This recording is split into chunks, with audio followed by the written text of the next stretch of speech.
Morning. So let us start our news discussion. Editorial में आज हम लोग 3 आर्टिकल्स को डिस्कस करेंगे। पहला आर्टिकल है ट्रांसफॉर्मिंग एजुकेशन के बारे में। जीएस 1 जीएस 3 टॉपिक्स पे आपका ये कवर हो जाएगा। नेक्स्ट है arrest the virus of arbitrary power. ये कल भी एक टिडबिट्स में न्यूज़ आया था जिसमें एक स्टूडेंट है जिन जो प्रेग्नेंट है जिनको अभी बेल नहीं मिल रहा है। एनआरसी का जब उस समय सीए वाला जब एक्ट आया था तो वो उसने प्रोटेस्ट करने के लिए गई थी वो, और उसकी बार बार बेल जो याचिका है वो खारिज होते जा रही थी। उसके ऊपर एक थोड़ा सा आर्टिकल्स को आर्टिकल 21 आर्टिकल 22 इस तरह के आर्टिकल्स को इंक्लूड करके एक आर्टिकल आया है। उसको हम लोग डिस्कस करेंगे थोड़ा सा डिटेल में, क्योंकि लीड आर्टिकल है आज का तो, और उसके अंदर थोड़ा फंडामेंटल राइट्स, टायरनी, स्लेवरी ये सब के बारे में है। तो हम लोग थोड़ा सा डिस्कस कर लेंगे। क्रॉप्स ऑफ आयरनीज इसमें एग्रीकल्चर के बारे में है। जो माइग्रेंट्स हैं वो कैसे गांव में चले गए हैं, उनको किस तरीके से अभी लाइवलीहुड का प्रॉब्लम चल रहा है, इकोनॉमिक्स क्या सजेस्ट करते हैं। 7-8 पॉइंट हैं अच्छे, उनको डिस्कस करेंगे।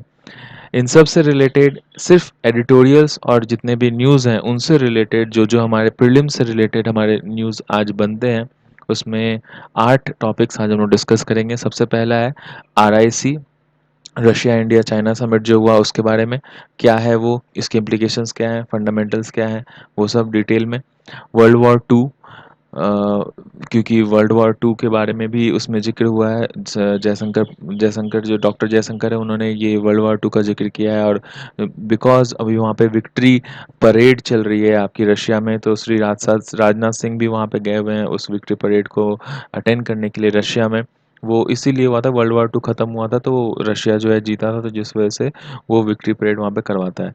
जय जय एक इनिशिएटिव है जिसमें जापान, अमेरिका और इंडिया तीनों इसमें इस ट्रिनिटी में है। तो इसके बारे में भी चर्चा आज के अखबार में हुई है। तो ये हम लोग समझ लेंगे एक बार कि ये इसका क्या मायने हैं और ये जो कम्युनिटी है उसका क्या काम है। यूएन डे, जैसे आपका विक्ट्री डे होता है वैसे आज यूएन डे भी होता है। आज नहीं है ना, विक्ट्री डे आज है ना यूएन डे आज है। कब है, क्या इसका इम्प्लीकेशंस है, वो देखेंगे हम लोग। विक्ट्री परेड डे के बारे में तो देखेंगे। H1B1 वीज़ा अभी फिर से जो वहाँ पे बिल इनिशिएट हो रहा है यूएस का पार्लियामेंट में, अभी सिर्फ जनरेट हुआ है। इंडिया के स्टॉक्स जो हैं आईटी डिपार्टमेंट के बिल्कुल गिर गए नीचे।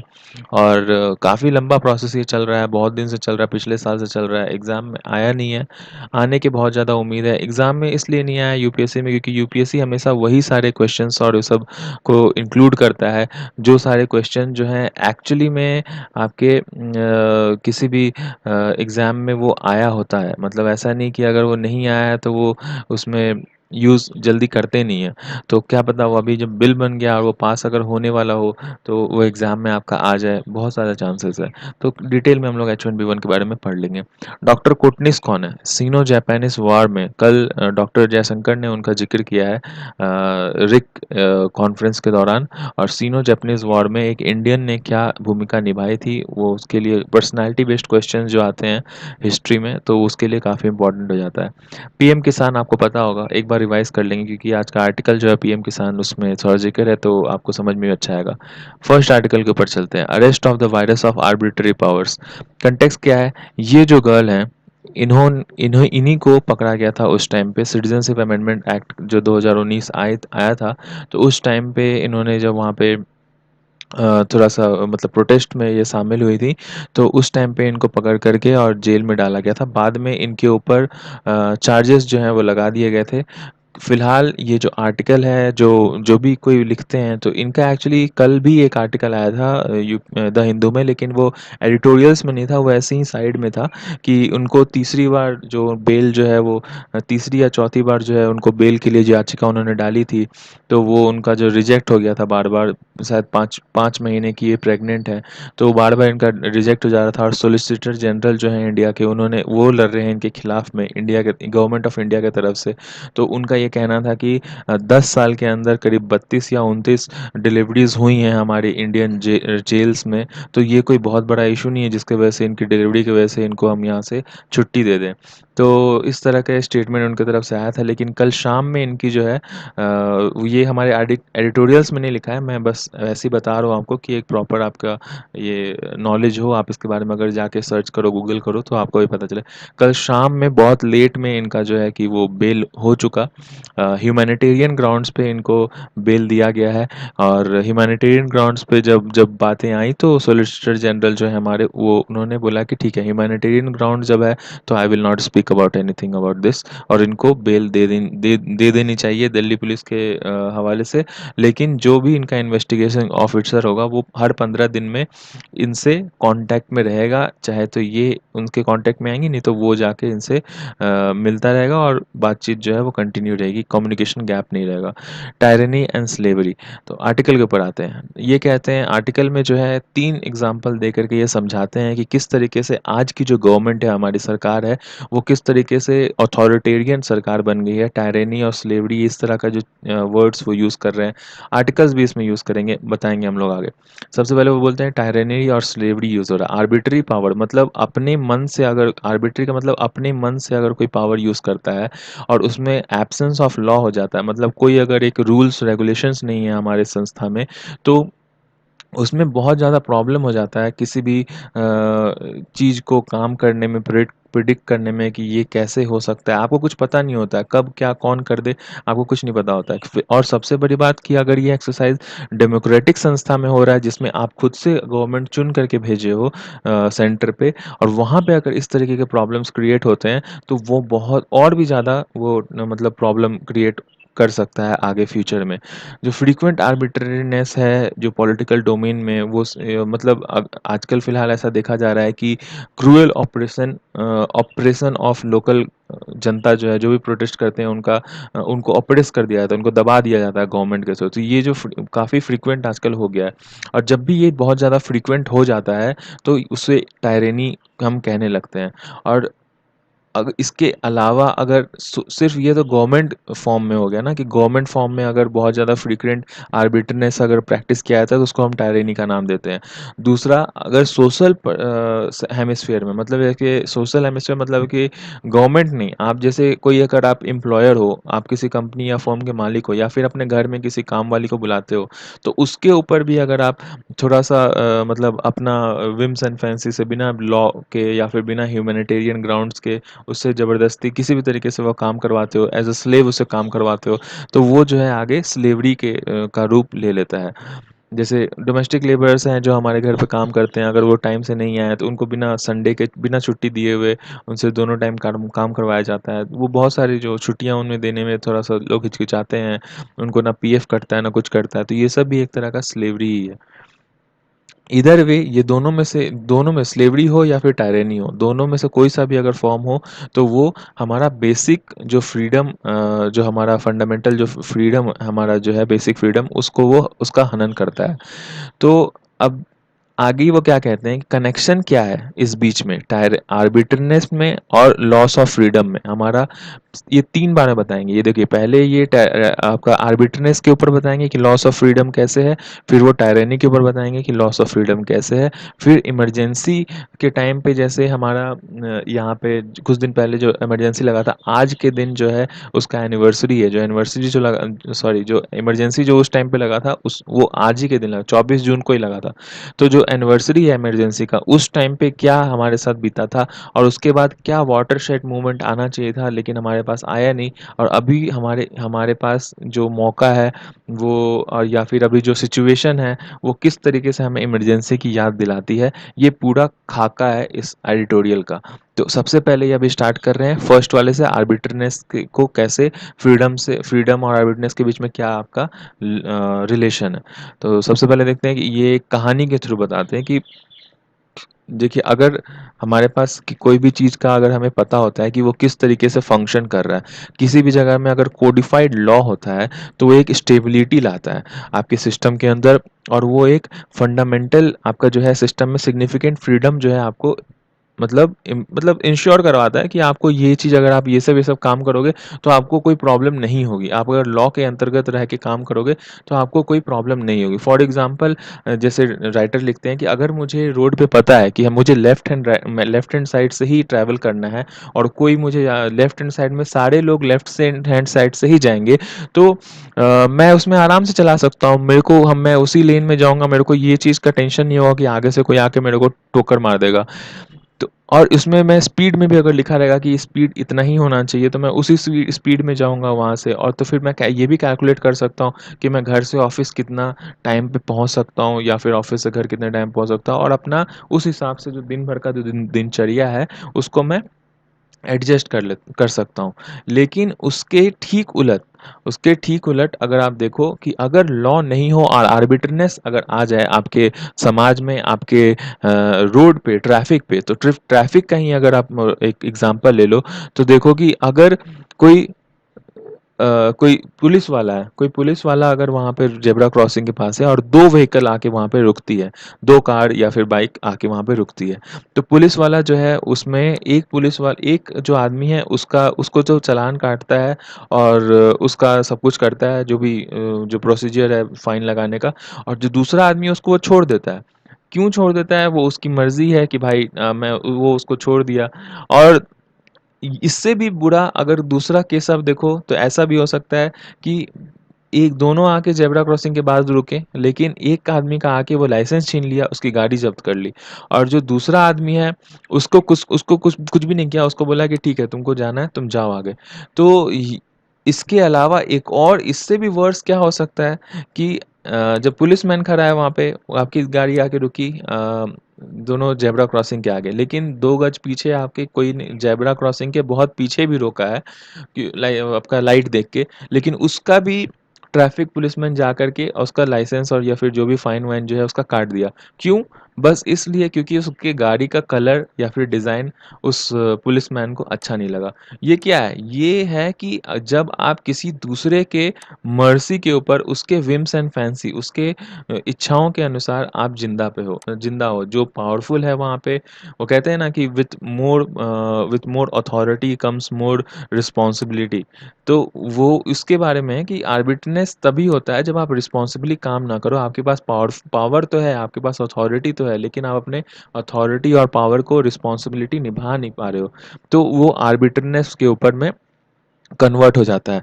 तो जब पावर एक्सरसाइज होता है किसी स्टेट के द्वारा इस तरह का, तो वो आर्बिट्रेरियस कहलाता है। और लेजिटिमेट रूल और जनरल रूल जो है, अगर वो स्टेट अपने प्लेजर के अनुसार, अपने स्टेट ऑफिशियल जो हैं अपने अपने अपने इच्छा के अनुसार अगर वो निभाने लग जाएं, तो इससे क्या है, आम जनता को काफ़ी ज़्यादा प्रॉब्लम होता है।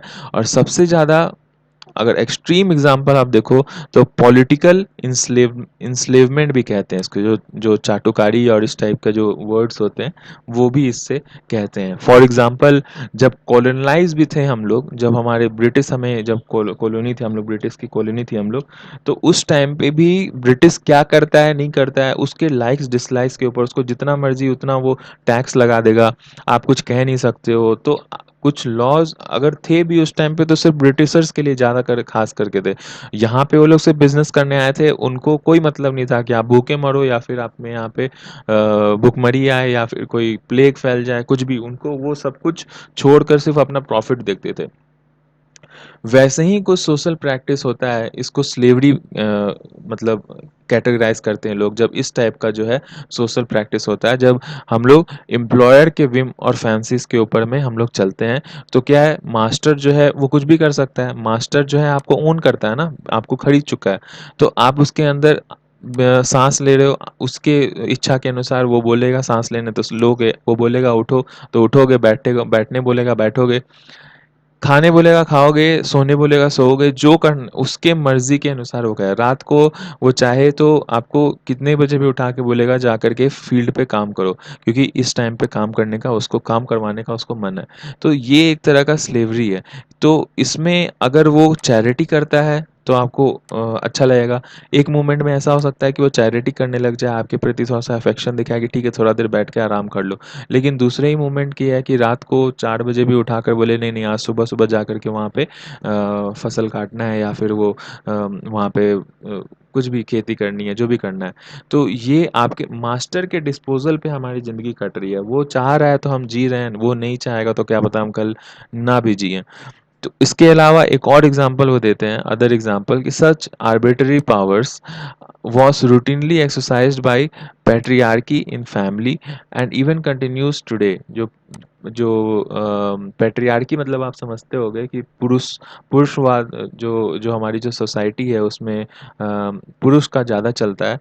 तो ये पैट्रियार्की पहले भी चलते आ रहा था और आज भी चलते आ रहा है। जो घर की लेडीज़ हैं, चाहे वो आपकी सिस्टर हो या फिर उनसे काम करवाया जाता है घर का, या फिर आपकी आपकी वाइफ़ हो तो उनसे भी काम करवाया जाता है घर का, तो या फिर मदर हो तो उनसे तो वो तो सबका ध्यान रखती ही हैं। मतलब अगर अगर वो हाउसवाइफ़ हैं तो भी, अगर वो बाहर जाके काम करती हैं तो भी वो घर का ख़्याल रखती हैं। तो ये जेंट्स बहुत कम होता है कि लोग हाथ बटाएँ अपनी वाइफ़ का या फिर जो जो भी कोई छोटा है तो उसके ऊपर। तो ये एक पैट्रियार्कल सोसाइटी का एक एक चिन्ह है जिससे बहुत दिन से हमारी सोसाइटी जो है सिर्फ इंडियन नहीं, वेस्टर्न सोसाइटी भी लड़ रही है। तो इसमें दूसरा एग्जांपल ये देते हैं कि कैपिटलिज्म मार्केट में, जिसमें जो लेबर है उसको हायर फायर अपने अकॉर्डिंग वो कर सकते हैं, और उसमें जो विल है लेबर का वो उतना ज़्यादा मैटर नहीं करता है, उनकी उनकी सिक्योरिटी, उनकी इंश्योरेंस उतना ज़्यादा उनके लिए मैटर नहीं करता है। क्या मैटर करता है? सिर्फ और सिर्फ उनकी प्रॉफिट। उसमें कोई फिक्स्ड आवर नहीं होता है कि आपको कितने टाइम से इतने टाइम तक वर्क करना है। मतलब पूरा ह्यूमैनिटेरियन जो जितने भी क्लेम्स हैं, जितने भी लॉज़ हैं, उन सब का धज्जियाँ उड़ा दी जा सकती हैं कैपिटलिज़्म सोसाइटी के अंदर। जैसे चाइना कहीं न कहीं कैपिटलिज़्म सोसाइटी है, आपका यूएस भी है, लेकिन यूएस में फिर भी फ्रीडम ये सब जो है, राइट्स और लॉज़ जो वो है। आपके जैसे अरब कंट्रीज़ है, उसमें जो इमिग्रेंट्स जो बाहर से आते हैं, उनके लिए कोई इस तरह का लेबर लॉज़ नहीं है। उनको पूरा एकदम खोल के काम करवाते हैं। तो वहाँ पे जो है कि एक मतलब काइंड ऑफ स्लेवरी वहाँ पे भी चलता है। फिर इमरजेंसी नाउ एंड देन, जो पिछला जो इमरजेंसी था उसके बारे में बताते हैं कि डिक्टेटरशिप के टाइप से वो जो था कि वो हमारा इमरजेंसी था। आज जो है उसकी एक सालगिरह है जहाँ पे पॉलिटिकल पावर और फ्रीडम जो मतलब आर्बिट्रीनेस के तले कुचला गया था। आप सोचिए, आप सोच के देखिए, बहुत कम लोग अभी इस टाइम पे जो हैं जो कि इमरजेंसी जब उस समय लगा था तो उस समय ज़िंदा थे। तो हो सकता है कि आपके फैमिली मेंबर्स में कोई होंगे ऐसा, लेकिन आप जब नहीं आप उस चीज़ के उस टाइम पे अगर आप उस महसूस नहीं किए हो, तो आप ये सोचिए कि आप कहीं सोए हुए हो और स्टालिन और हिटलर के ज़माने में आप सोए हुए हो घर में अपने, और रात को 12 बजे मिडनाइट में अगर कोई आके आपका दरवाज़ा खटखटाए, क्योंकि ऐसा होता था कि स्टालिन और हिटलर के टाइम पे रात को जिससे जिनसे वो खफ़ा होते थे तो वहाँ पे रात को उनके सैनिक जा कर के उनको वहाँ से उठवा लेते थे और उठवा के उनको मतलब वैसे ही या तो गोली मार दिया जाता था या फिर जो भी उनको पनिशमेंट है वो दे दिया जाता था। तो सब लोग फ़ियर करता था अगर मिडनाइट को भी अगर उनके घर में कोई नॉक कर दे तो, क्योंकि बिल्कुल डिक्टेटरशिप है ना, उनको कोई रोक नहीं सकता, उनके खिलाफ तो कोई कुछ बोलेगा नहीं। तो ये बात थी। तो इस टाइप से अगर कहीं पे भी डेमोक्रेसी कोई सा भी अगर अथॉरिटेरियन डेमोक्रेसी किसी भी स्पेस में आता है तो वो कहीं न कहीं आपको वो डिक्टेटरशिप का याद दिलाता है। उस टाइम पे जो हमारा जब इमरजेंसी लगा था तो उस टाइम पे भी ऐसे ही हुआ था कि ओपोजिशन लीडर जितने थे उनको उठा-उठा के जेल में भर दिया था। किसी भी ऐसे फ़ॉल्स चार्जेस में कि ये इस वजह से है, इस वजह से है। कॉलोनियल टाइम में भी जो हमारे जितने भी जो फ्रीडम फाइटर्स हैं, जवाहरलाल नेहरू, ये लोग सब आपके महात्मा गांधी, ये लोग लॉयर भी थे, लेकिन फिर भी बहुत लोग इसमें हमारे फ्रीडम स्ट्रगल में लॉयर थे। तो वो लोग लॉयर होते हुए भी उनको जेल में डाल दिया गया था। तो और बहुत मतलब किसी-किसी चार्ज पे मतलब उल्टा-सीधा चार्ज पे भी उनको जेल में डाल दिया जाता था। तो वो उस टाइम पे होता था, तो क्या इस टाइम पे नहीं हो रहा है? इस टाइम पे भी आपका हो रहा है। सुप्रीम वैल्यू ऑफ फ्रीडम जो है उसको अंडरमाइन अभी भी किया जा रहा है। जितने भी एफआईआर जो होते हैं, जो किसी भी रैंडम पर्सन के नाम पे आ जाते हैं, कोई सा भी अनसस्टेनेबल कंप्लेंट्स किसी के भी नाम पे बहुत लिटिल एक्सप्लेनेशन के साथ और largely in contested by tried, मतलब जैसा एक रूल होता है आपका कि किसी भी मतलब आर्टिकल नंबर 22 के अंदर आता है कि किसी को भी अगर अरेस्ट करता है, डिटेन करता है, तो उसको इतने फिक्स्ड टाइम के अंदर में मतलब आपको वहाँ के मजिस्ट्रेट के सामने या फिर जो अथॉरिटी है उसके सामने उसको लेकर के आना होता है उस वाले जो भी क्रिमिनल है उसको। लेकिन अभी कुछ दिन पहले ऐसे केसेस हुए हैं जिसके अंदर में उनको ऐसा नहीं दिया गया, ना ही उनको बताया गया कि आपको किस जुर्म में अंदर किया जा रहा है। तो आर्टिकल 21 ऑफ कॉन्स्टिट्यूशन जो है वो आपके हर एक सिटीजन को ये बेसिक राइट और लिबर्टी और सिक्योरिटी प्रोवाइड इंश्योर करवाता है। लेकिन अभी जब आप ये सब सारे सिक्योरिटी और लिबर्टी से डिप्राइव हो जाते हो तो इसके लिए आप किसको जिम्मेवार मानोगे? हेल्ड विद प्रॉपरली मतलब आपको ढंग से आपके साथ व्यवहार नहीं होता है, आपको बताया नहीं जाता है कि क्या किस जुर्म में आपको अंदर किया जा रहा है। आपको लॉज जो प्रॉपरली जो हमारे इंस्क्राइब्ड हैं आपके कॉन्स्टिट्यूशन में उनको बिना फॉलो किए हुए जो सरकार है, जो भी जिसमें पावर है, वो लोग इस तरीके से बिहेव जब करते हैं तो ये काफ़ी बुरा एक प्रभाव आपके सोसाइटी के ऊपर डालता है। और जो डिटेंशन और अरेस्ट जो है उनको बिल्कुल ही रीज़नेबल होना चाहिए। ये बात सब मतलब मानते हैं और ऐसा होना भी चाहिए। लेकिन ये चीज़ को अंडरमाइन इस तरह का जो हरकत है वो कर जाता है। Arbitrary curtailment of liberty exist under previous state and central government also. मतलब इमरजेंसी का जो इसने एग्जाम्पल दिया तो वो दिखाता है कि पिछला गवर्नमेंट भी जो था वो भी ऐसा करता था। लेकिन अभी जो और ये डिप्लोरेबल है मतलब इस चीज़ का वो कंडेम करते हैं बहुत ज़्यादा जो राइटर है, राइटर प्रोफेसर है आपका वो सोशल डेवलपमेंट ऐसे कुछ एक डिपार्टमेंट है उनका वो प्रोफेसर है। तो बोलते हैं पुराना ज़माना में भी जो आपका बहुत सारे जो गवर्नमेंट्स है वो इस तरह का जो हरकत करते थे किसी को भी ज़बरदस्ती उठा के डाल देना जेल में, तो वो काफ़ी ज़्यादा डिप्लोरेबल है, उनका हम कमेंट करते हैं, उनका निंदा करते हैं। लेकिन आजकल जो ये चीज़ जो है, वो प्रेजुडिस के ऊपर चलना और किसी को भी उठा के अंदर डालना, उसके ऊपर केस चला देना, आपका नेशनल एनएसए और ये सब सारा कुछ का, तो वो आजकल बहुत ज़्यादा फ्रीक्वेंट हो गया है। और इस इतना फ्रीक्वेंट हो गया है कि वो पुराना जितना जो हमारा जो गवर्नमेंट्स था, उनको भी पीछे छोड़ता जा रहा है। क्योंकि आप देखिए 2011-12 में आपका जो अन्ना हज़ारे का जो केस चला था जो आंदोलन चला था आपका रामलीला मैदान में दिल्ली में, तो उस टाइम पे भी किसी भी इसको एंटी करप्शन मूवमेंट वाले किसी भी जो मुख्य-मुख्य जो लोग थे, उनको उठा-उठा के जेल में फर्जी एफआईआर पे नहीं डाल रही थी कांग्रेस की सरकार। लेकिन अभी आज के डेट में कोई भी जर्नलिस्ट हो या फिर कोई प्रोटेस्ट करता हो, तो उसको अर्बन नक्सल बोलकर या फिर इस तरीके का ये जो लड़की जो थी, जो स्टूडेंट प्रोटेस्टर थी, वहाँ पे खड़ा होके पीसफुल प्रोटेस्ट कर रही थी, तो उसके ऊपर इतना बड़ा केसेस डालकर और उसको प्रेग्नेंट होने के बाद भी उनको बेल ना देना, तो ये सब सारा कुछ जो है वो एक तरह से हमें न्यू इमरजेंसी के बारे में दिखाता है कि ये भी एक तरह का इमरजेंसी है, जिसका आज जो है वो एनिवर्सरी आता है। ये फॉल टुमारो है मतलब ये आज के ही बारे में बोल रहे हैं, क्योंकि कल का छपा है ना, कल के लिखे होंगे तो आज का होगा।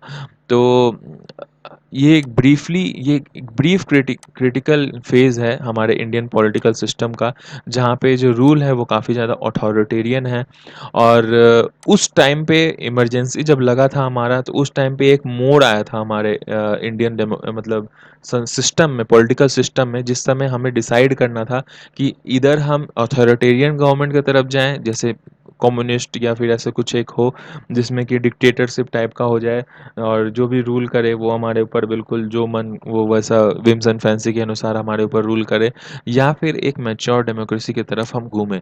और हमने वो चीज़ को, वो जो टेस्ट था वो इंडिया काफ़ी अच्छे तरीके से पास किया, क्योंकि हमने डेमोक्रेसी रिस्टोर करवाया। उस समय तख्तापलट हुई और वहाँ पे इंदिरा गांधी हारी भी थी। अलग बात है कि 4 साल बाद वो फिर से वापस आ गई थी, क्योंकि वो जो जो कोलिशन गवर्नमेंट थी वो चली नहीं। लेकिन हमने उस समय वो टेस्ट पास करा, हमने वो चीज़ बर्दाश्त नहीं कर हम बर्दाश्त करके नहीं रहेगा डिक्टेटरशिप। तो अभी फ़िलहाल आपको ये सोचना है कि जो हमारे इतने दिन का जो वैल्यूज़ है डेमोक्रेसी का, वो क्या अभी अंडरमाइन हो गया? क्या हम इस तरीके जो विक्टिम जो हम लोग बन गए हैं और कोई दूसरा हमारे ऊपर जो राज कर रहा है, तो क्या उस चीज़ से हम लोग सैटिस्फाइड हैं और वो चीज़ के साथ हम लोग जी सकते हैं? नेक्स्ट आर्टिकल है ट्रांसफॉर्मिंग एजुकेशन।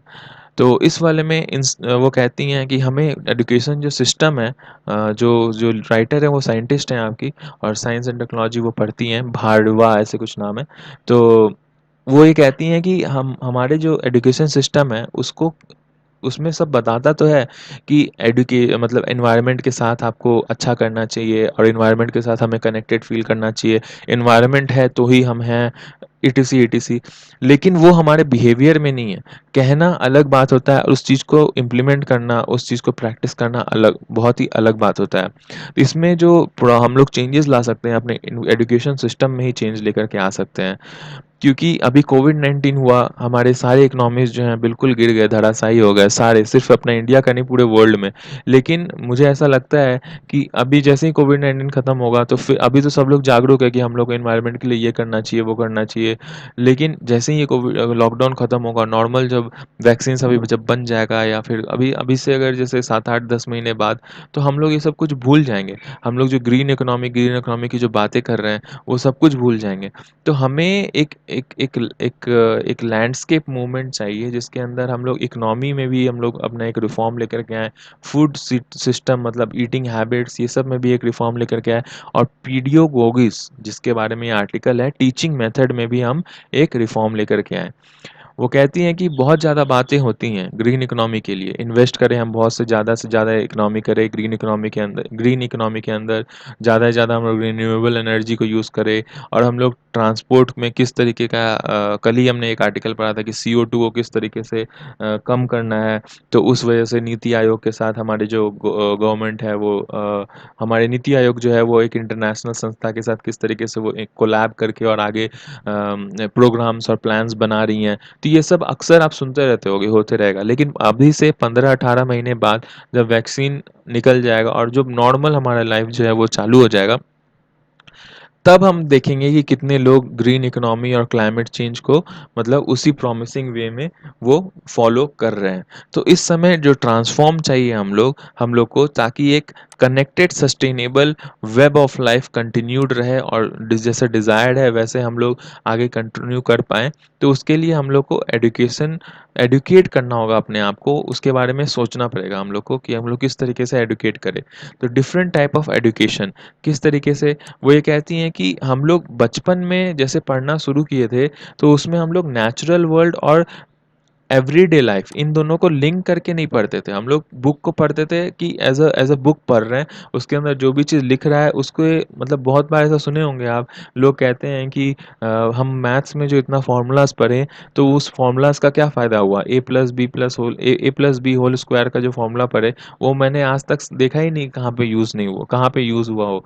तो देखिए, बचपन में जो भी चीज़ आपको पढ़ाया जाता है, उस टाइम पे अगर आपको ये बताते हैं कि ये एवरीडे लाइफ में किस तरीके से यूज़ होता है, तो उस चीज़ का जो वैल्यू है, वो बहुत मल्टीपल टाइम्स उसी टाइम पे बढ़ जाता।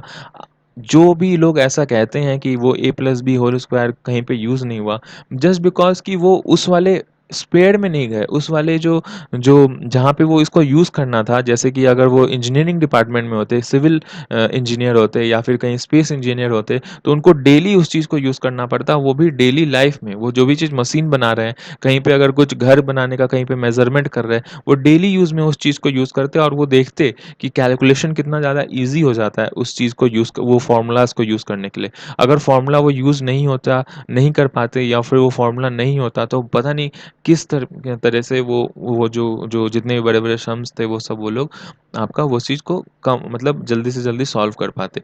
तो वो क्या है, उनके डेली लाइफ़ में यूज़ हो रहा है। वो जो घर बना रहे हैं, उसको ही या फिर वो मशीन जो बना रहे हैं, उसमें ही उसको सिम्प्लीफ़ाई करने में वो चीज़ यूज़ हो रहा है। तो हर चीज़ जो एजुकेशन हम लोग कर रहे हैं, उसका कुछ ना कुछ फ़ायदा तो है ही।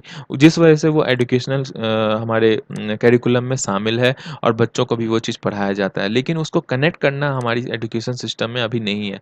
तो इस चीज़ लिए वेल बीइंग ऑफ प्लैनेट को अचीव करने के लिए फ़िलहाल एनवायरनमेंट के लिए ही एटलीस्ट जो हमारा जो एजुकेशन जो तरीका है, उसको चेंज करने की ज़रूरत है। सबसे पहली बात कि education in history, geography, economics, biology, chemistry इनको कैसे चेंज करें ये राइटर बताई हैं। तो वो कहती हैं कि अभी फ़िलहाल जितने भी हमारे जो साइंस के जो बुक्स हैं, उसके अंदर जो शुरुआत होता है शुरू-शुरू में, तो उस वो पीरियोडिक टेबल से शुरुआत होता है, ठीक है? तो पीरियोडिक टेबल से जो शुरुआत होता है, तो उस चीज़ को हम लोग को ये ज़रूरी नहीं है कि हम लोग उसको पीरियोडिक टेबल से ही शुरुआत करें।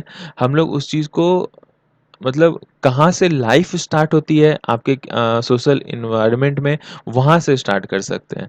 और दूसरा एक और जो केमिस्ट्री है, वो जो वो स्टार्ट होता है आपका nitrogen, carbon, phosphorus, water cycle, इस तरीके से।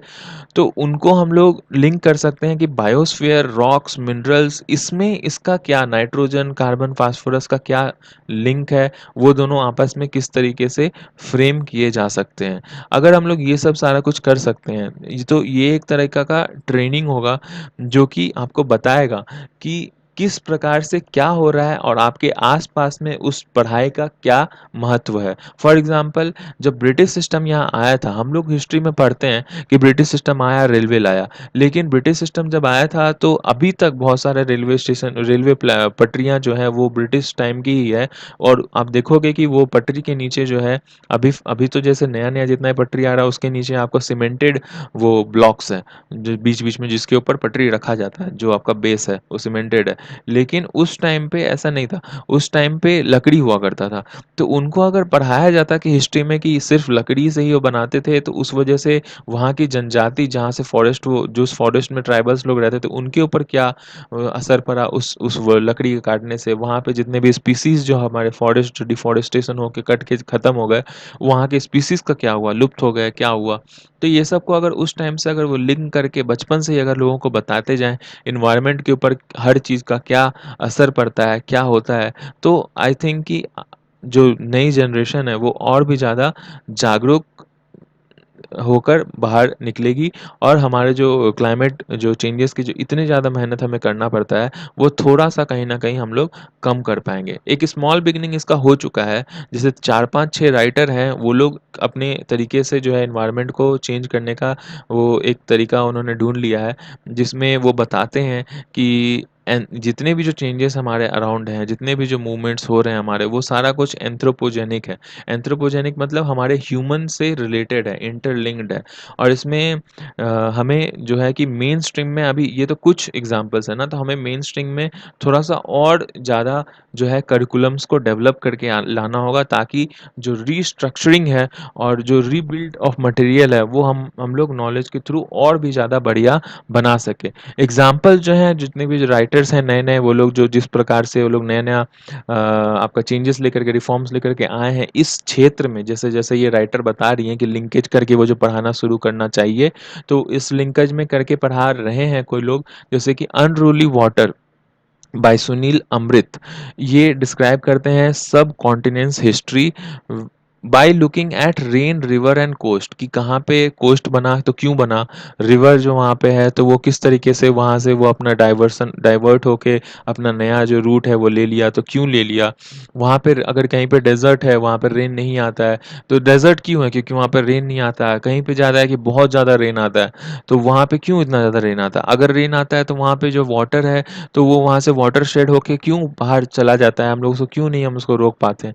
तो ये सब सारा उनके बुक में है। उसी तरीके से 2-3-4 और बुक है, जैसे इंडिका, जिसके अंदर जियोलॉजी और नेचुरल हिस्ट्री जो है कि दोनों को मिला करके एक प्रणय लाल हैं, उन्होंने टीच करने की कोशिश की है। अमिताव घोष, उनका बुक है द ग्रेट डी-अरेंजमेंट। तो इसमें भी उन्होंने इम्पीरियलिज्म जो है उसके बारे में, क्लाइमेट चेंज को कैसे इम्पीरियलिज्म जो है वो आपका बहुत ज़्यादा डिफेक्ट करता है, तो उस चीज़ के बारे में वो लिखे हैं। मॉडर्न हिस्ट्री को किस तरीके से इकोलॉजी के साथ चेंज, ये जैसे वो जो हमने पढ़ा था अभी थोड़ी देर पहले, वो कि रेलवेज़ जो बिछाई थी आपका, जो जो ब्रिटिश की सरकार, तो उसमें किस तरीके से हमारा इकोलॉजिकल प्रॉब्लम्स हुआ था, डिफॉरेस्टेशन ईटीसी। तो उसको किस तरीके से मॉडर्न इंडियन हिस्ट्री को और लिंक करके इकोलॉजी के साथ, चेंजेस के साथ हम लोग आगे बढ़ सके, तो वो भी एक बुक अभी इकोनॉमिक हिस्टोरियन प्रसन्नन ने इस चीज़ के बारे में बात करी है।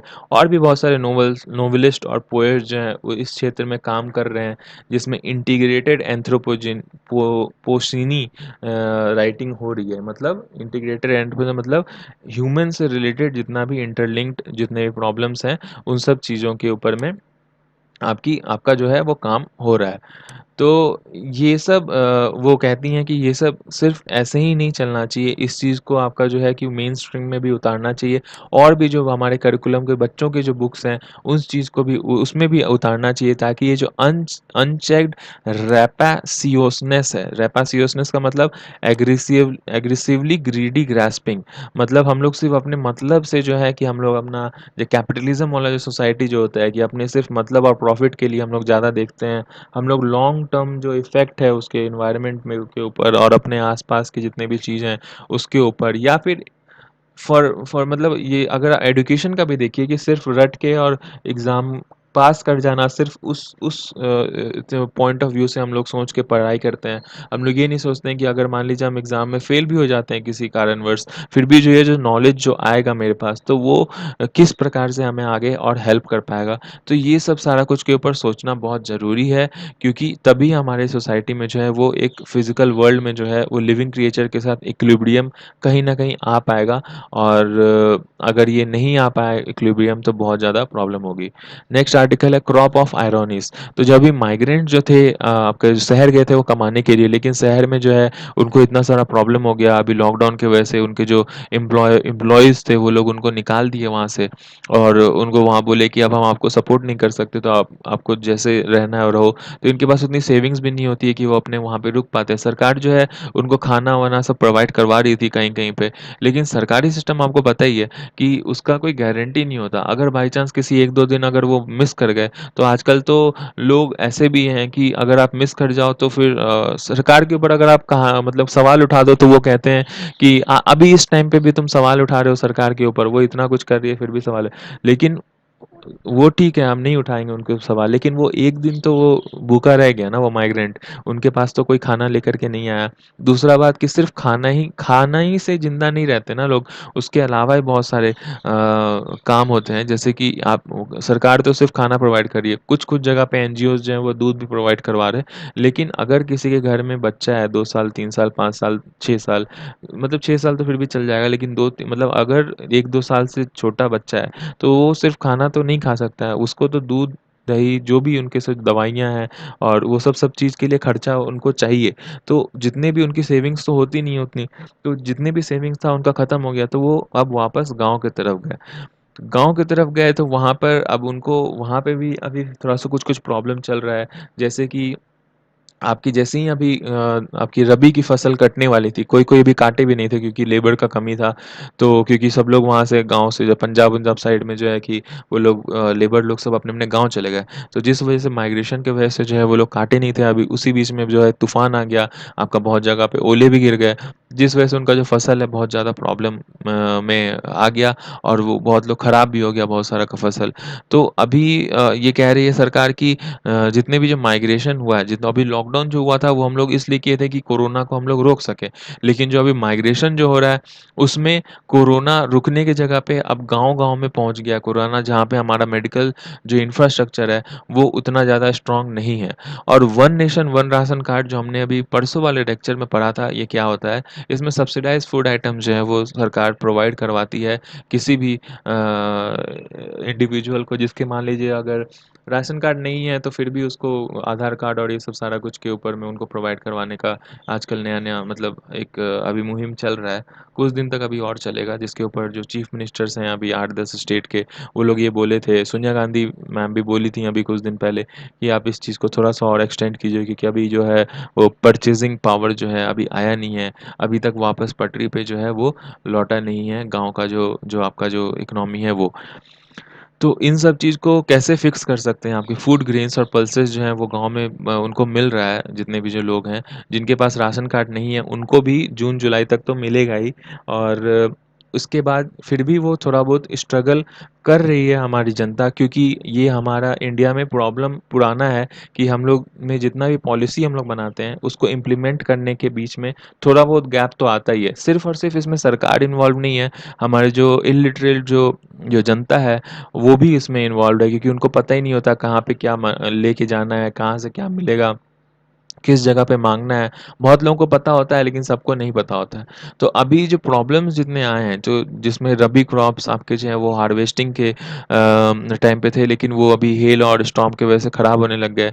लूमिंग लोन जैसे कि बहुत लोगों के पास लोन था लेकिन आरबीआई जो है कि वो लोन जो है वो माफ़ करवा दिया है। लेकिन गाँव में जो फार्मर्स होते हैं, वो लोग मनी लेंडर से लोन लेते हैं और मनी लेंडर के का जो है वो आरबीआई का और मनी लेंडर्स के ऊपर में कोई भी कंट्रोल नहीं है।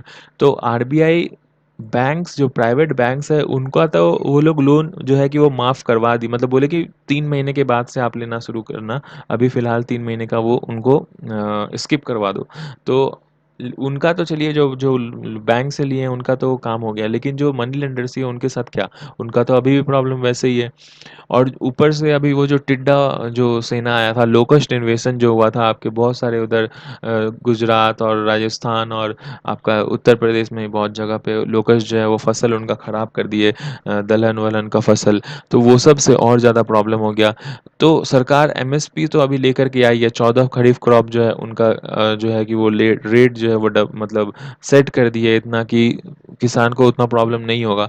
लेकिन लैक ऑफ मैन पावर भी है, बहुत सारे पंजाब और ये सब जगह पे, हरियाणा जगह पे, वहाँ पे इधर आपके छत्तीसगढ़, बिहार, झारखंड यहाँ के लोग जो वहाँ पे खेती करते थे, तो वहाँ से अभी वो लोग माइग्रेंट जो है वो चले गए हैं। कल की खबर में आई थी, कल के न्यूज़पेपर में कि हरियाणा की सरकार जो है 15,000 लेबर्स को देने को बोल रही है कि ट्रैवल कॉस्ट हम देंगे, आप वापस आइए।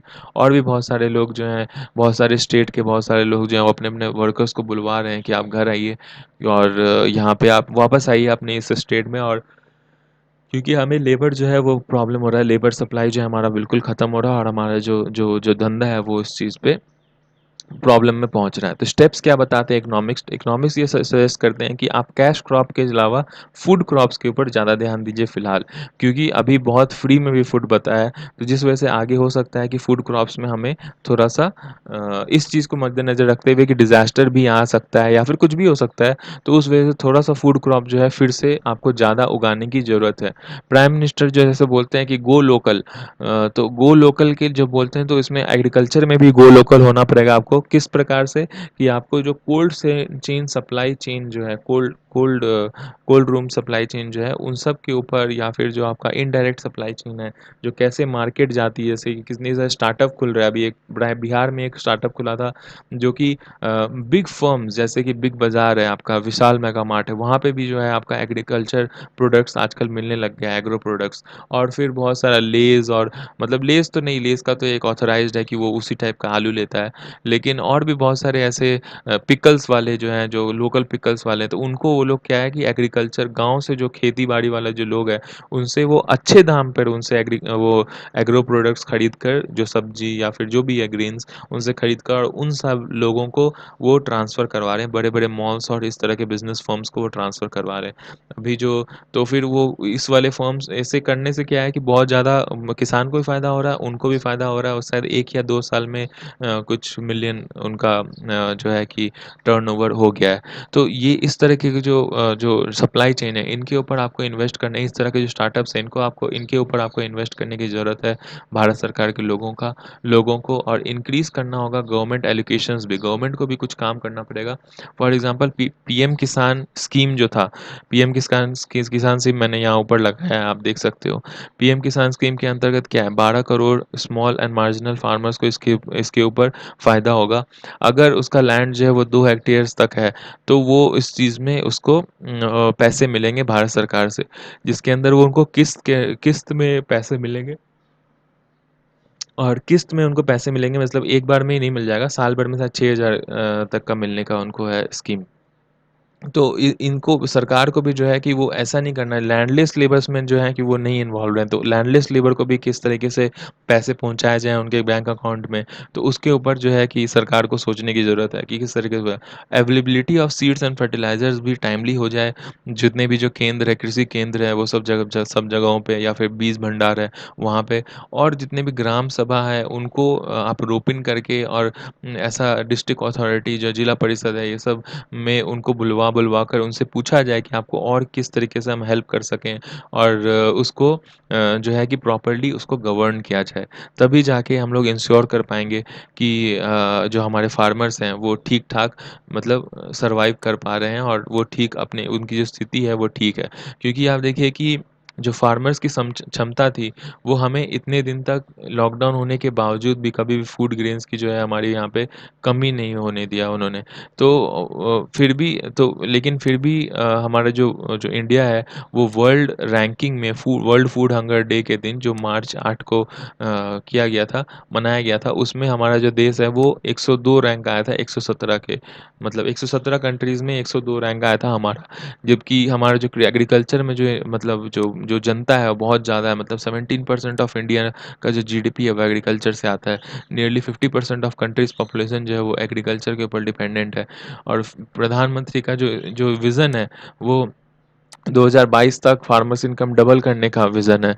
फिर भी हम लोग का जो रैंकिंग है वो इतना कम आ रहा है।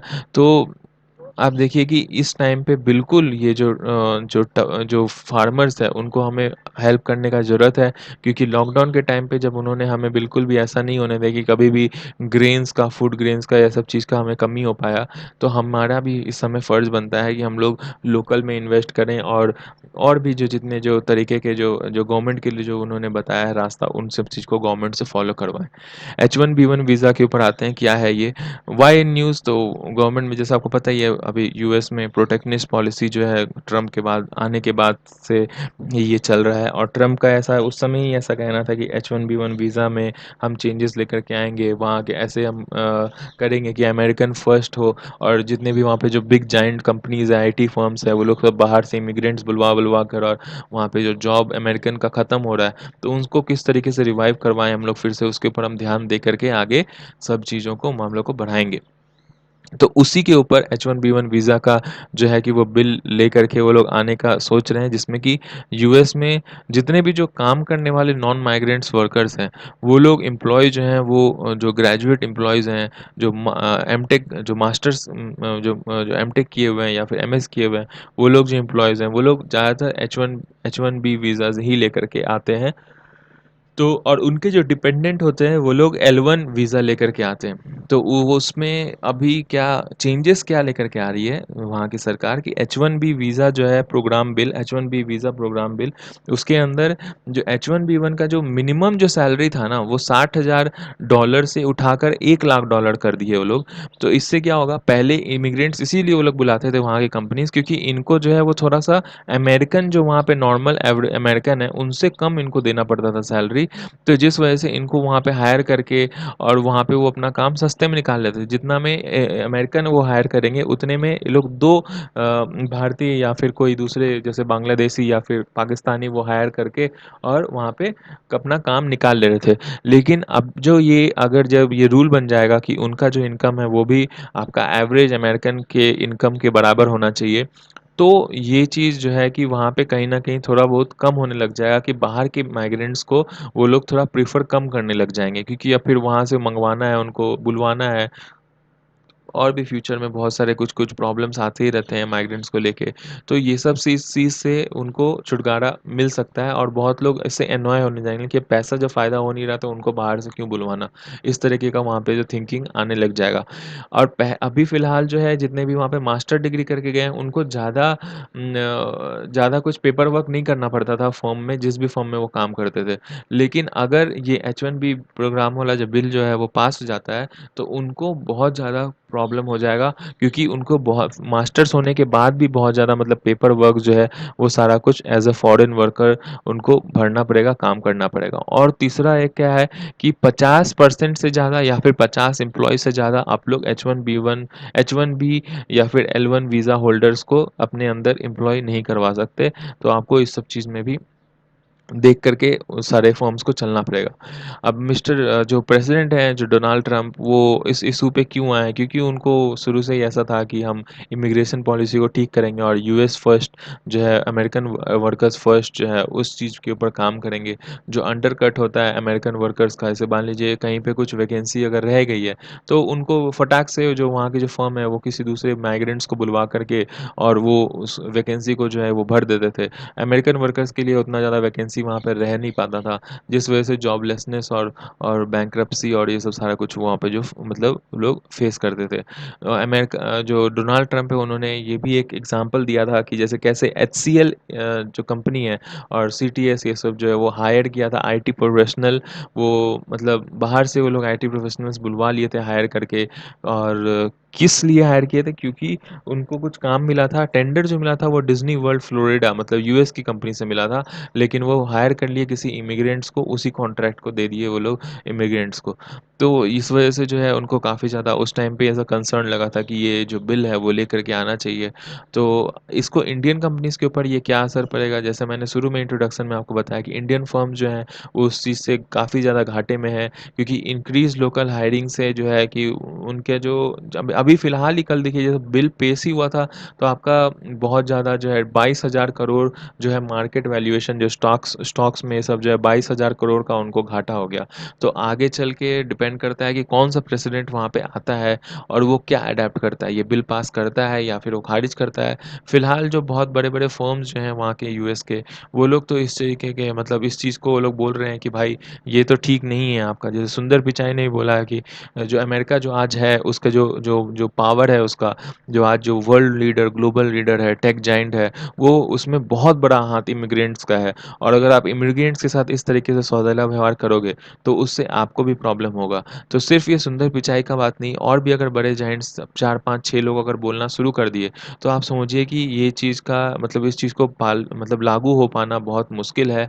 और इससे अमेरिकन इकोनॉमी को क्या फ़ायदा? अमेरिकन इकोनॉमी देखिए कि 4 लाख से ज़्यादा डायरेक्ट या इनडायरेक्ट जो जॉब्स हैं यूएस में, वो आपका H-1B वीज़ा के वजह से होता है। और वहाँ पे जो उनको यूएसडी 1 बिलियन यूएसडी का एनुअल इनकम होता है H-1B L-1 वीज़ा के वजह से, जितने भी टैक्स वैक्स जो भरते हैं वो सब सारा कुछ से।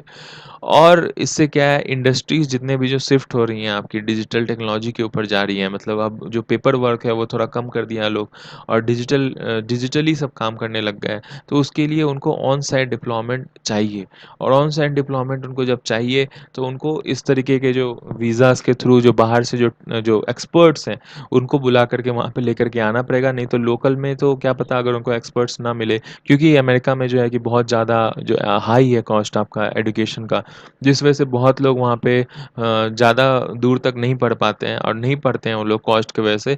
तो जिस वजह से बाहर के जो लोग हैं वो लोग तो कैसे भी करके स्कॉलरशिप करके या फिर जो भी करके वो पढ़ लेते हैं। तो उनका एक बेस जो है हायर करने का वो बढ़ जाता है किसी भी फर्म का जो यूएस में है या फिर जो एडवांस कंट्रीज़ में।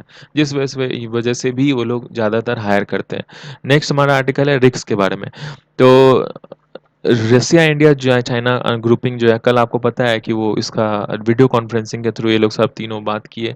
तो इसमें पूरा आर्टिकल नहीं पढ़ेंगे हम लोग, पूरा आर्टिकल में तो लिखा हुआ है कि किस प्रकार से वो लोग बहुत ज़्यादा आप मतलब इंडिया उसमें बहुत बढ़िया से इस प्रकार से इंडिया जो है वहाँ पे बहुत बढ़िया से मतलब एक डिप्लोमेटिक उसके अंदर चला और सब कुछ काम किया डिप्लोमेटिकली।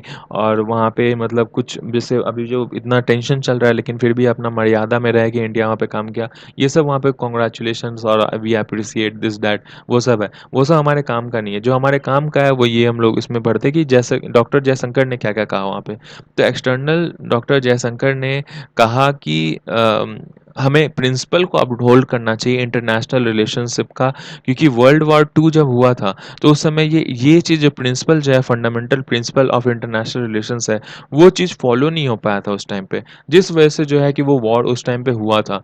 और इस चीज़ को हमें अभी भी फॉलो करना चाहिए as a leading voice of world economy जो भी है, वो हम लोग को ये चीज़ फॉलो करके चलना चाहिए। तभी जाके हम लोग जो है कि एक लेजिटिमेट पार्टनर्स बन पाएंगे, जिसमें हर एक दूसरे जो पार्टनर है उसका इंटरेस्ट को हम लोग एक सपोर्ट कर पाएंगे। इसमें मल्टीलैटरलिज्म भी जो है हम लोग इस चीज़ का फ़ायदा उठा पाएंगे, मतलब अलग अलग कंट्रीज़ जो है मल्टीपल कंट्रीज़ जो है वो एक दूसरे के साथ कैसे आकर के मिलजुल कर काम करते हैं उस चीज़ को हम लोग देख पाएंगे। तो इससे क्या है, प्रमोशन होगा, common good, win win situation होगा, आपका भी फ़ायदा होगा, हमारा भी फ़ायदा होगा। लेकिन अगर हम लोग इस चीज़ को फ़ॉलो नहीं कर पाए, तो इंटरनेशनल रिलेशनशिप का कोई फ़ायदा नहीं है। क्योंकि कॉन्सेप्ट नॉर्म्स तो सबको पता है, लेकिन इक्वली उस चीज़ को प्रैक्टिस कैसे करना है, वो चीज़ ज़्यादा इम्पोर्टेंट करता है। इस पे चाइनीज़ फ़ॉरेन मिनिस्टर जो हैं, उनके पास तो ऐसा कुछ था नहीं बोलने को, क्योंकि वो सबको पता है कि वो बोलते कुछ हैं और करते कुछ हैं। लेकिन फिर भी अब बोलना है, तो फिर वो अब अपना नियम तो निभाएँगे ही। तो वो सिर्फ़ इसके उन्होंने वांग यी सब्टली जो उन्होंने ऐसा हिंट किया कि बायलैटरल इश्यूज़ जो है, उस चीज़ को हम लोग अभी रिवाइटलाइज़ करना पड़ेगा, कि हम लोग को वो चीज़ को अभी जो जो मर गया है आपका जो हमारा बायलैटरल रिलेशनशिप, उसको फिर से ज़िंदा करना पड़ेगा। और तब जाके जो 3 कंट्रीज़ का जो हमारा जो जो प्रॉपर जो हम लोग जो भी इंसेंटिव्स और हम लोग फैक्टर्स जो हम लोग इसको एन्जॉय करना चाहते हैं, वो चीज़ को हम लोग प्रॉपर्ली एन्जॉय कर पाएँगे। रिकॉलिंग हिस्ट्री जयशंकर प्रसाद ने ऐसा कहा है कि वर्ल्ड वॉर 2 के टाइम पे इंडिया के जो जो मिलना चाहिए था, जो जो भी रिस्पेक्ट और रिकॉग्निशन, वो चीज़ हम लोग को मिला नहीं है एक्चुअली। क्योंकि वर्ल्ड वॉर 2 के टाइम अभी हम उसको पोस्ट वर्ल्ड वॉर 2 ऑर्डर जो है वो हम लोग अभी याद करते हैं, जो अभी विक्ट्री डे के शुभ अवसर पर, कि किस तरीके से नाज़ी जर्मनी ने उस समय अपना डिफीट स्वीकार किया था और सरेंडर करा था उन्होंने। तो इंडिया उस टाइम पे क्या किया था, हम लोग खाना पहुंचा रहे थे, ठीक है, हम लोग खाना मेडिकल ये सब हम लोग उसमें पूरा बिल्कुल लाइन क्लियर रखे थे। ऐसा ये कहते हैं, we helped keeping supply lines open for both the countries, for China and Russia as well. क्योंकि चाइना के अंदर में जापान ने इन्वेजन किया था आपका, जापान सीनो जापानीज वॉर हुआ था। और चाइना और रशिया तो आपका पता ही है, सोवियत यूनियन था उस टाइम पे, तो वो सब पूरा वहाँ पे सीन अलग चल रहा था। तो उस टाइम पे इंडियन पर्सनल जो है वो खाना मतलब खाना और मेडिकल जो है प्रोवाइड करवाते थे, जो पर्शियन कॉरिडोर के थ्रू करवाते थे, और एक हिमालयन हम्प के थ्रू करवाते थे, अलग अलग रास्ता जो पासेस हैं वहाँ से वो लोग ये सब सारा कुछ जो है वो इमरजेंसी सर्विसेज प्रोवाइड करवाते थे। और इस टाइम पे उन्होंने चाइना के लिए भी बोला कि चाइना का अगर आप देखो तो चाइना में भी हमारे इंडिया से कुछ लोग गए थे, जो कि अभी भी वहाँ पे रिमार्केबल, चाइना में अभी भी उनका स्टैचूज है, वो चीज़ को अप्रिसिएट करते हैं। उनका नाम क्या था? डॉक्टर कोटनिस। डॉक्टर कोटनिस और 5 अलग फिजिकल फिजिशियंस के साथ वहाँ जाते हैं, और वहाँ जा कर के और वो चाइना का मतलब काफ़ी ज़्यादा हेल्प किए थे। वहाँ का जापानीज़ वॉर जो भी हुआ था आपका, तो उसमें वहाँ के चाइनीज़ लोग जो भी इंजर्ड होके आते थे, तो उनको वहाँ पे हेल्प करते थे। द्वारकानाथ एस कोटनिस इनका पूरा नाम था। थोड़ा-सा देख लेते हैं इसके बारे में, पर्सनैलिटी बेस्ड क्वेश्चन है। द्वारकानाथ एस कोटनिस जो है वो चाइना गए थे 1938 में। उस समय इनकी जो उम्र थी वो 28 साल की थी। उसके बाद वो वापस नहीं आए थे चाइना से वापस नहीं आए थे, कि वहाँ पे जाके मेडिकल मिशन के तौर पे गए थे 5 लोगों के साथ। वहाँ पे उनका नाम भी मिल गया था उनको, खे दी हुआ, और वहाँ वो शादी भी कर लिए वहाँ जा कर के। तो तो उसमें फिर वो वहाँ पे जाके शादी कर लिए, तो उसके बाद फिर वो वापस नहीं आए। लेकिन 1941 में उन्होंने वहाँ पे ब्याह करा था, एक न कोई नर्स थी उनके साथ उन्होंने ब्याह करा था, और 1942 में इनका निधन हो गया किसी एक बीमारी की वजह से। तो लेकिन फिर भी वहाँ पे अनरिकॉग्नाइज्ड हैं, और अभी भी लोग उनका जैसे स्टैच्यूज़ अलग-अलग जगह पे लोग देखते हैं। तो ये चीज़ काफ़ी अच्छा है, एक इंडियन का कंट्रीब्यूशन रहा था उसमें। नेक्स्ट अभी आपको पता है कि डिफेंस मिनिस्टर जो है हमारे राजनाथ सिंह, वो आपके रशिया गए हुए हैं विक्ट्री परेड देखने के लिए। और दूसरा एक और काम था कि एस-400 जो लॉन्ग रेंज डिफेंस सिस्टम जो मिसाइल हम लोग मँगवाने वाले हैं उनसे, तो वो चीज़ का जो अभी मतलब कुछ दिन पहले जब अमेरिका में सैंक्शन लगा था, अमेरिका सैंक्शन लगाया था रशिया के ऊपर, तो इंडिया ने उस टाइम पे इनको बहुत बड़ा $5 बिलियन का एक कॉन्ट्रैक्ट दिया था, उसके सैंक्शन को गलत साबित करते हुए। तो इस वजह से दिखाया था उस टाइम पे इंडिया ने कि हम कितने अच्छे दोस्त हैं आपके।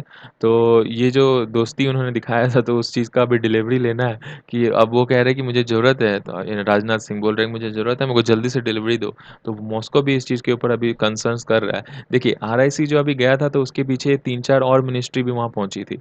जैसे कि अब इंडिया को तो जनवरी में इस चीज़ का निमंत्रण भी आया था कि आप आइए हमारा विक्ट्री डे परेड देखने के लिए। लेकिन चाइना को भी शायद उन्होंने किया था, तो क्योंकि चाइना वाले जो जो काउंटर पार्ट है वो लोग भी वहाँ पहुँचने वाले हैं देखने के लिए विक्ट्री परेड। तो एस-400 जो मिसाइल है वो हम लोग वहाँ से लेने वाले हैं अभी फ़िलहाल, और जल्दी से लेने वाले हैं, और 75th एनिवर्सरी जो सेकंड वर्ल्ड वॉर के जो हो रहा है, उस चीज़ में भाग लेने के लिए राजनाथ सिंह वहाँ पहुँचे हुए हैं। तो इससे रिलेटेड 3-4 क्वेश्चंस हैं, वो आर्टिकल्स है, टॉपिक्स है, देख लेते हैं, बहुत टाइम भी हो गया है। तो ये 3-4 टॉपिक मतलब प्रीलिम से रिलेटेड। आरआईसी हमने डिस्कस कर लिया, नहीं अभी करेंगे। विक्ट्री परेड करेंगे, डब्ल्यू मतलब वर्ल्ड वॉर 2 और यूएन डे थोड़ा सा डिस्कस कर लेंगे, बस बिल्कुल खत्म करेंगे इसके बाद। आरआईसी का क्या इम्प्लीकेशंस है, क्या-क्या उसका मतलब फ़ायदा है। सबसे पहला कि इसको 1998 में बनाया गया था आइडियल ऑफ आरआईसी। जो मीटिंग हुआ था ग्रुप का वो G20 समिट के दौरान हुआ था आपका, ठीक है। और लर्निंग एड इसका क्या है कि 3 कंट्रीज़ एग्री करके इसमें आगे आए थे। ये 3 कंट्रीज़ जो हैं कौन-कौन है? चाइना, इंडिया और रशिया। चाइना का इसमें क्या फ़ायदा है अभी फ़िलहाल?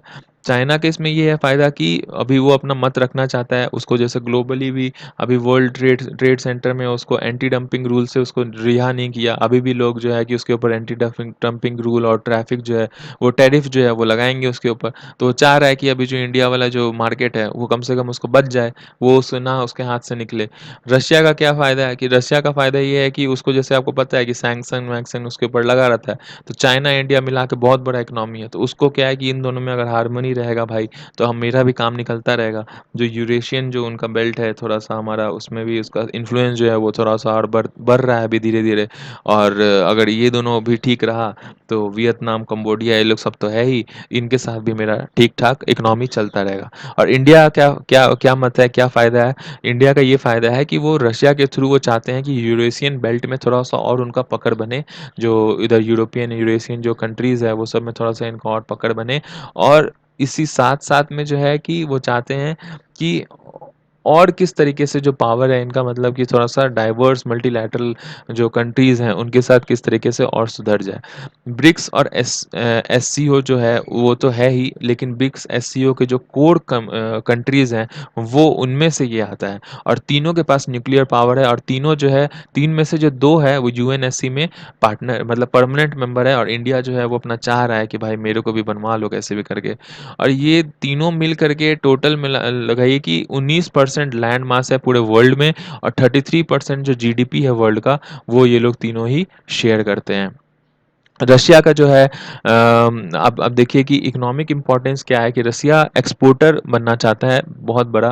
मतलब पहले वो बहुत स्ट्रॉन्ग था, लेकिन वो जो अभी तक वो लोग सैमसंग जितने भी लग गए हैं वॉर के बाद में, उसके बाद से अभी तक वो लोग उभर नहीं पाया है। तो वो सब चीज़ से वो अपना वहाँ से उभरना चाहता है और चाहता है कि इंक्रीज्ड प्रोटेक्शनिस्ट वर्ल्ड जो चल रहा है अभी, उस सब चीज़ से निकल कर ये मल्टीलैटरलिज्म जो हम लोग का चल अभी ये अगर ये दोनों कंट्री के साथ हो और आपस में हम लोग तीनों हो, और भी एससीओ जो है कंट्रीज़ जो है, और फिर उसके बाद ब्रिक्स जो नेशन है, उसके साथ हम लोग मेंटेन करके आगे ठीक-ठाक कर पाएँ।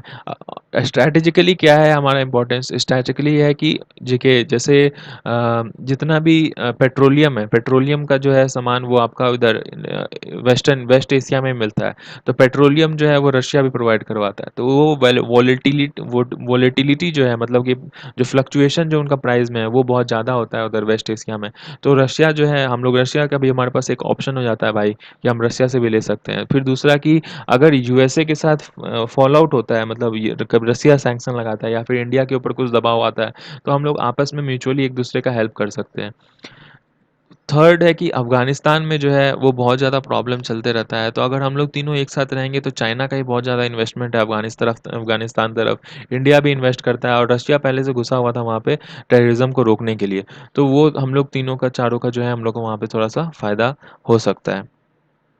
नेक्स्ट आर्टिकल रहेगा कि विक्टोरी डे ऑफ परेड। तो ये अब जैसे हम लोग अभी 3-4-5 बार हम लोग बात कर लिए कि सारे की पॉइंट्स तो हम लोग वहाँ पे डिस्कस कर लिए पहले ही, कि 75 पर्सनल अभी पहला ये कि 75 पर्सनल इंडियन तीनों आर्म्ड फोर्सेस से मिला के 75 पर्सनल जो है वहाँ पे जाके भाग लेंगे विक्ट्री डे परेड में। हमारे राजनाथ सिंह तो वहाँ गए ही चुके हैं, वो भी वहाँ पे भाग लेंगे।